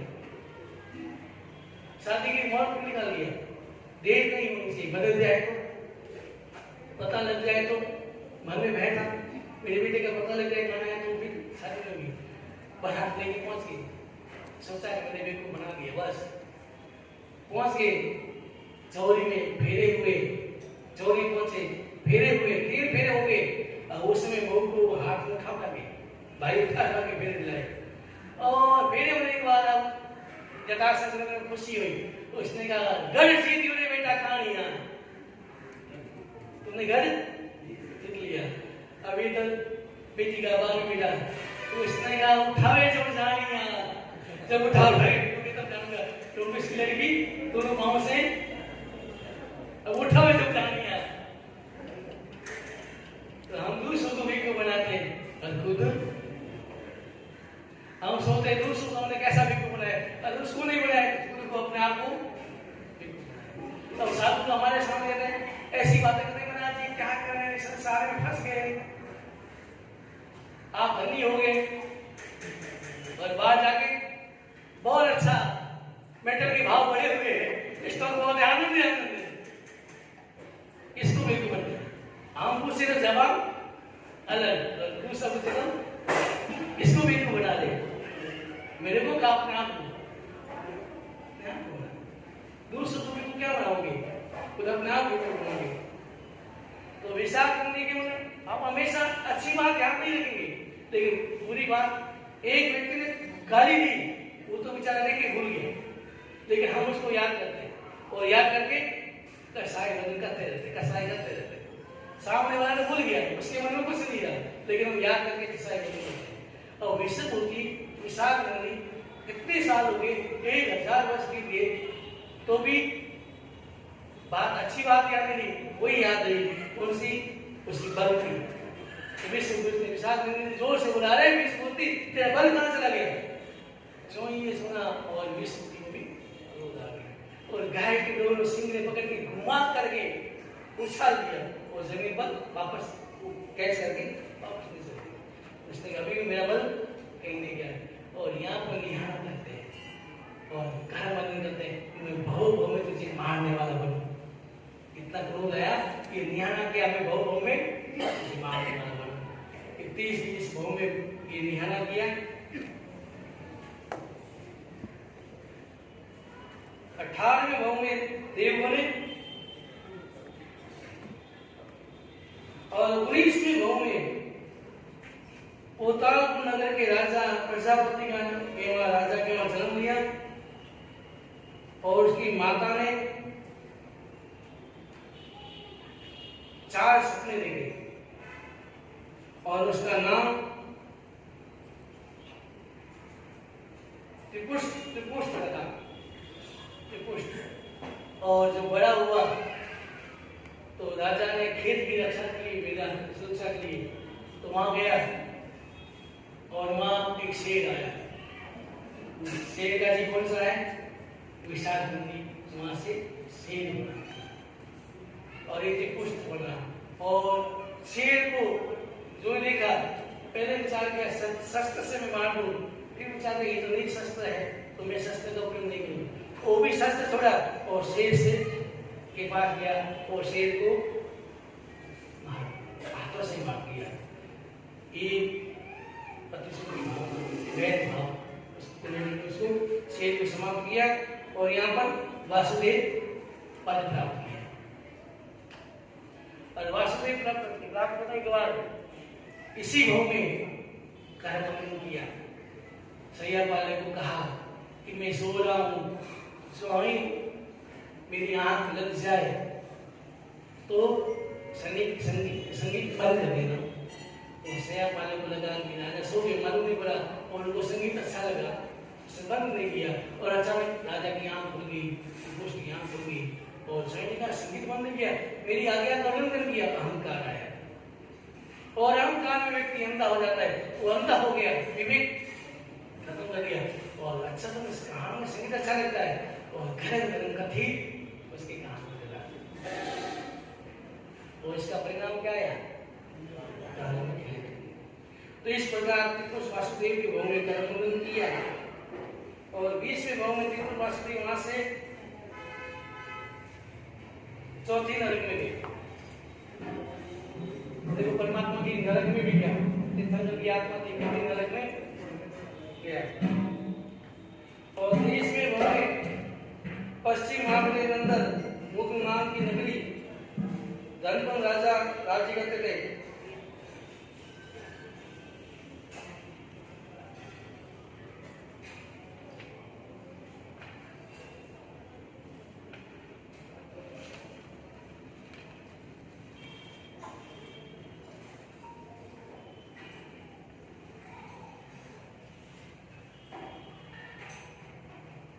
त्रिपुर वासुदेव का 80 लाख का आयुष पूर्ण करके 7वें नरक में गए, क्योंकि वासुदेव नरक के नरक में गया, ये नहीं होता है।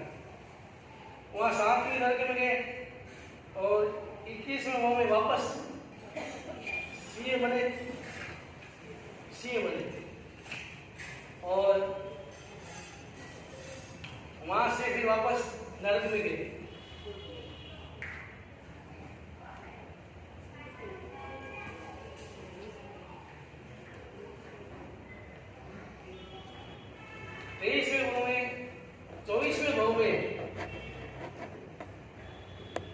वापस देवलोक में 25वें भाव में, ये 25वां भाव महत्वपूर्ण है। इस भाव में जम्बूदेव के भरत क्षेत्र में छतपुरी नगरी के राजा नंद नाम का राजा बने। वहां के राजा नंद नाम के राजा बने और वहां पर 24 लाख वर्ष तक तो राज्य का पालन किया और उसके बाद कुटलाचार्य के पास दीक्षा ली। यहाँ पर दीक्षा लेकर के मास्तवन के ऊपर मास्तवन किए। 1 लाख वर्ष तक मास्तवन करके 20 स्थान तक की आराधना की और आराधना करके तीर्थंकर नाम का वंदन किया। उसके पहले चक्रवर्ती बनते, 6 मिनटों के राजा बनते, चक्रवर्ती पद प्राप्त करते हैं और ये 25वें भाव में तीर्थंकर नाम का भाषण करते हैं। और 26वें भाव में पुंडरीक विमान में देव में पुंडरीक विमान का चमन होता है और वहां से चमन करके परमात्मा का जीव देवानंद ब्राह्मणी की मां कुक्ष में चमन होता है और स्वयं परमात्मा मां भी सांबे की स्वयं चमन होता है। देवानंद ने 14 मास सपने देखे। उसने अपने पत्नी को बताया कि ऐसे से मुझे सपने आए, 14 सपने आए। वो ब्राह्मण था, उसने अपने हिसाब से बता दिया कि पुत्र रत्न को प्राप्ति होगी, तो 4 में जाके कहता होगा, संसार में नाम करेगा, ऐसा करेगा। वो अपने हिसाब से बताया। लेकिन इंद्र महाराज को पता चला, हिरण्यकशिपु देव को आदेश दिया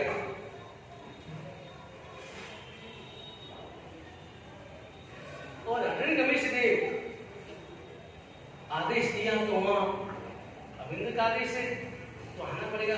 वो लंबी दूरी कितनी है? और यहाँ होता है 4 गति होती, चपला गति, चंदा गति और यत्ना गति। चपला गति 2,08,580 योजन ऐसा एक कदम बढ़ाए तो भी अगर आए तो भी कितने महीने लगते हैं? चंदा गति चपला गति 4,07,675 योजन ऐसा ही कदम तो भी इतना समय लगेगा। यत्ना गति 6,62,423 योजन इतना लंबा कदम बढ़ाए तो इतना गति। और वेग गति 8,50,740 योजन लंबा एक अगर कदम बढ़ाए, एक योजन में कितना किलोमीटर होता है? इतनी लंबा कदम एक बढ़ाए तो 6 महीने लगते। अगर आज तक तो ज्यादा एरोप्लेन कितनी चलती है? कितनी चलेगी ज्यादा ज्यादा? 600-700 किलोमीटर। लेकिन यहाँ तो इतनी योजन एक कदम बढ़ाए तो यहाँ पे 6 महीने लगे। लेकिन इन हमारे हिरण्यकशिपु देव ने विशेष गति से यहाँ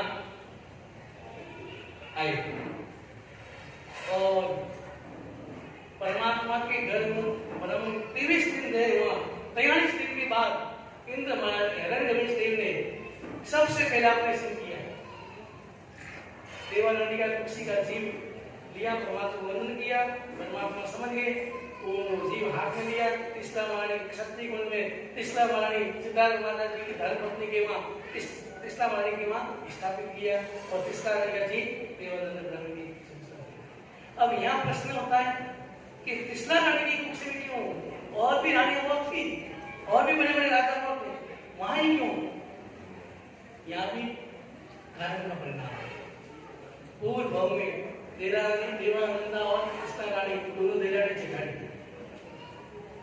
और उसने हार चुराया था, दोनों था हार चुराया था और उसने तीसरा ने उसका घर चुराया। जो ही घर चुराए तीसरा देवानंद ब्राह्मणी को लगा कि मेरे कोई सपने छीन रहा है और देवानंदा ब्राह्मणी उदास होगी, रोने लगी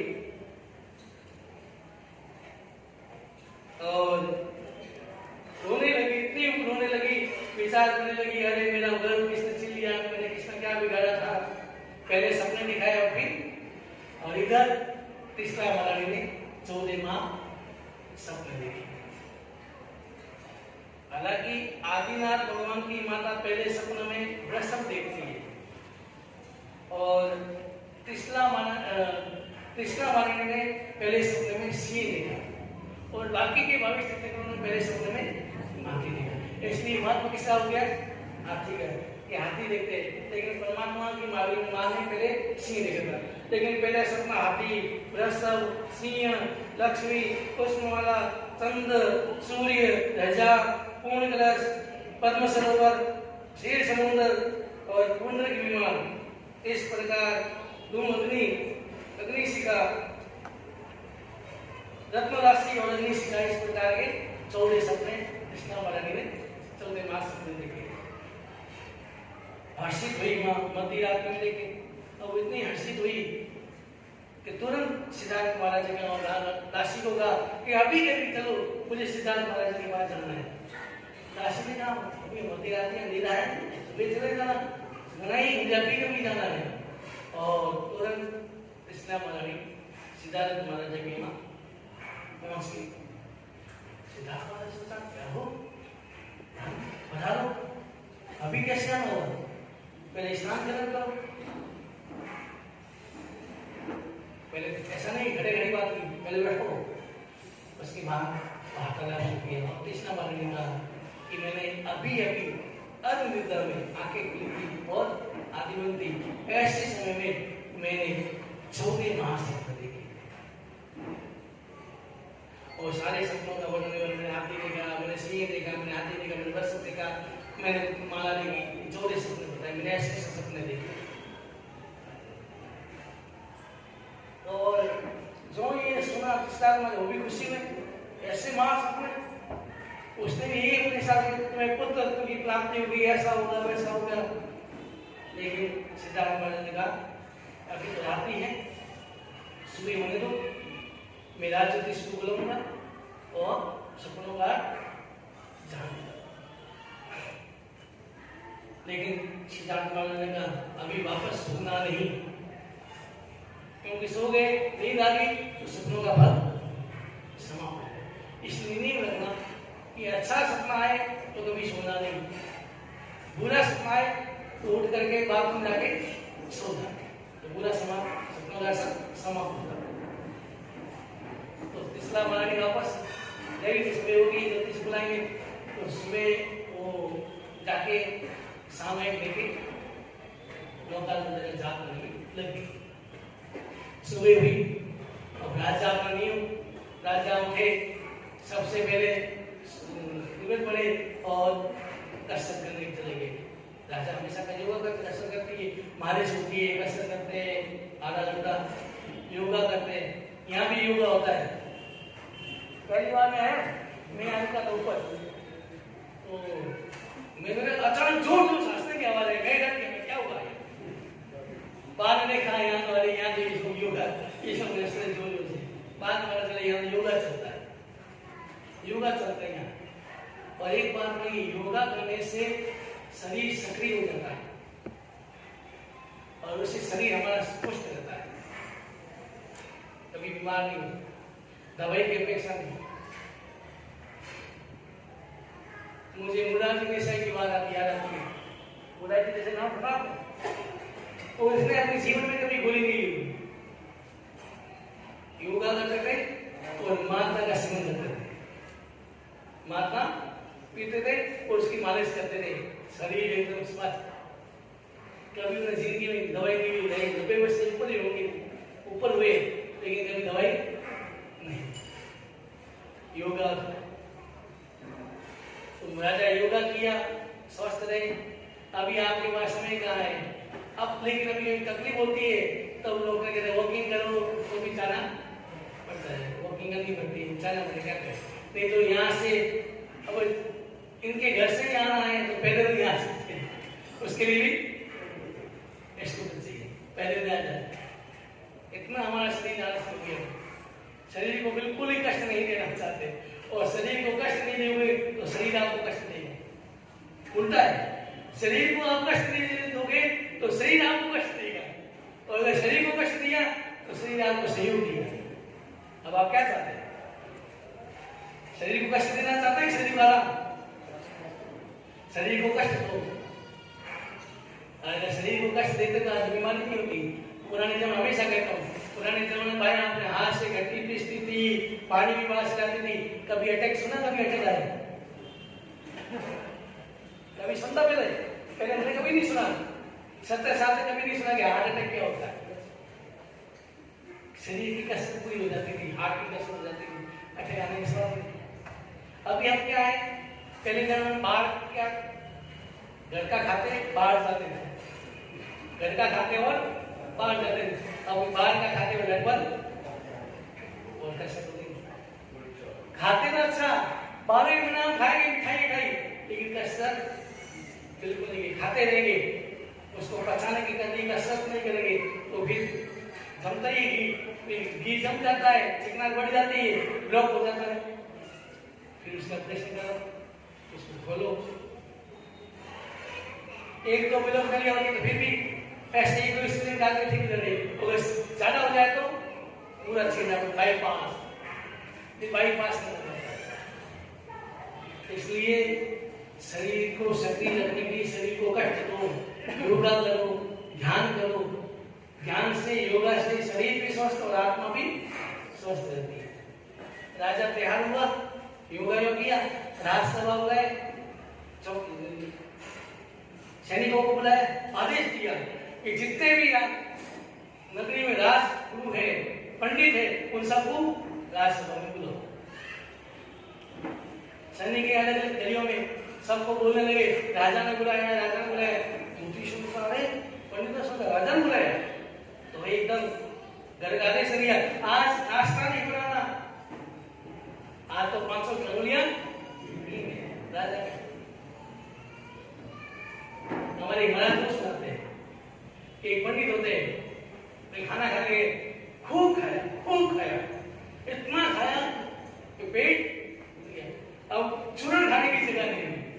चल रहा था, नशे में खाया तो आदमी गैर भाई के नशे में करता है, खाने के बाद एकदम चाल सीधी नहीं होती, पेट भर के ज्यादा खा ले तो उसने आगे खाई आई, खाली कहते ना मार ने खाई, तो किसी ने कहा अरे पंडित जी खाई, उसने कहा रसमलाई खूब खाई और आराम से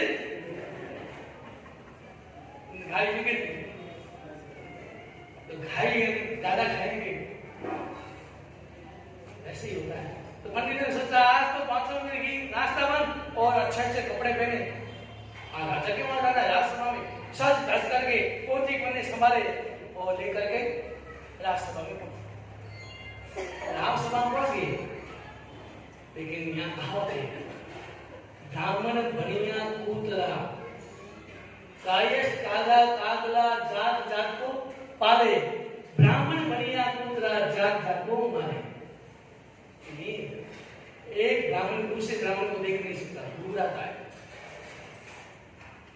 और एक बढ़िया दूसरे ब्राह्मण को बढ़िया को आगे बढ़ते नहीं देख सकता, एक गली का कुत्ता दूसरे गली के कुत्ते को आगे नहीं देता मौके का। ब्राह्मण बढ़िया कूतरा जात जात को मारे, कायस जाति का सूचन मालूम प्रधानमंत्री बना क्या बना था, तो अपने भाइयों को पोस्ट दे दी, सारे पोस्ट भर गए, अपने जाति को मत ले, तो वे भी काम करके सबको बुला लेते, कुकड़ा भी सबको बुला, जात जात को पाले। तो हमारे पूरे सेवे करते हैं,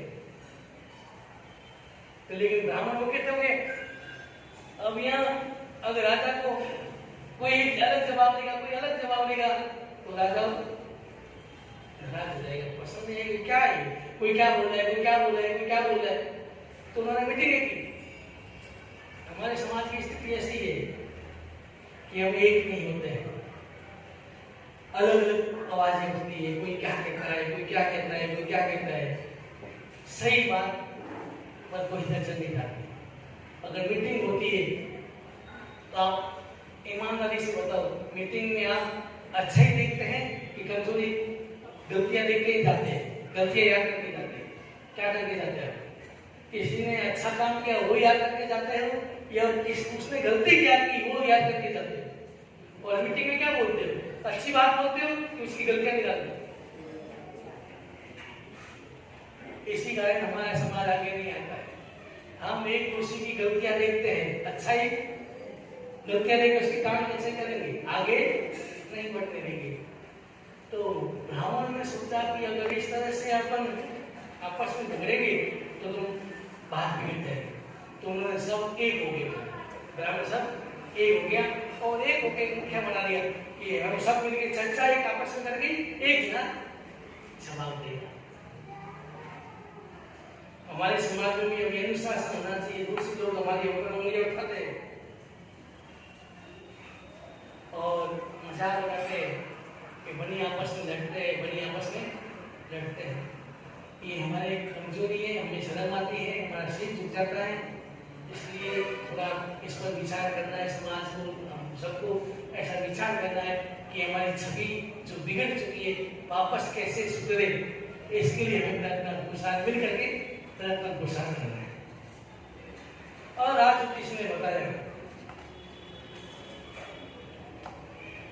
वहां बनी पोते निकाले, आपस में चर्चा की और राजा ने पूछा कि राजा मेरे आशीर्वाद देते हैं, आयुष्मान भव वो भवन इतने आशीर्वाद देते हैं, ब्राह्मण आशीर्वाद दिए और फिर पूछा राजन कहो हमें कैसे याद करना हुआ, हमें आपने हमको कैसे याद किया।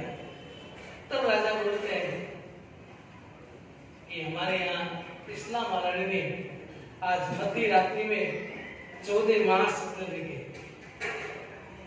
कैसे सपने देखे? कृष्णा महारानी भी बर्थडे के पीछे और कृष्णा महारानी से प्रश्न किया महाराज ने तुमने कैसे सपने देखे वो बताओ। अब कृष्णा महारानी सपने बता दी कि मैंने हाथी देखा, बलवान था, वो तेजस्वी था, 4 दांत थे और एकदम सफेद था, ऐसा हाथी मैंने देखा और ऐसा हाथी मेरे मुंह में प्रवेश किया। पहले सपने में हाथी देखा, लेकिन सिंह देखा, लेकिन परंपरा से हाथी ही चलते हैं। दूसरे सपने में मैंने वृषभ देखा, वो धवल था और मजबूत था, ताकतवर था, एकदम सफेद था और उसके जो मजबूत पांव होते नीचे का वो इतना चमकदार था, इतना मजबूत था। ऐसा बैल मैंने देखा, मेरे मुंह में प्रवेश किया। तीसरे सपने में मैंने सिंह देखा और सिंह जैसे मोतियों के कुंजे में जैसा धवल चमकता है, ऐसे ही उसकी हथेलियां इतनी मजबूत थी और इतना तेजस्वी था और सफेद था। ऐसा सिंह एकदम उछलता हुआ, नाचता हुआ आया और मेरे मुंह में प्रवेश कर दिया। चौथे सपने में लक्ष्मी देखी, जो चंद्रमा की स्वर्ण ग्रहों से उससे भी सुंदर थी और